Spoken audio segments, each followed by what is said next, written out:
ध्यायतो विषयान् पुंसः सङ्गस्तेषुपजायते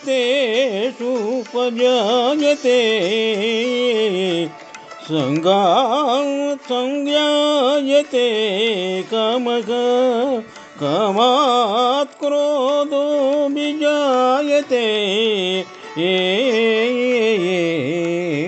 क्रोधात् भवति सम्मोहः सम्मोहात् स्मृतिविभ्रमः स्मृतिभ्रंशात् बुद्धिनाशात् प्रणश्यति रागद्वेषवियुक्तैस्तु विषयान् इन्द्रियैश्चरन् आत्मवश्यैर्विधेयात्मा प्रसादमधिगच्छति।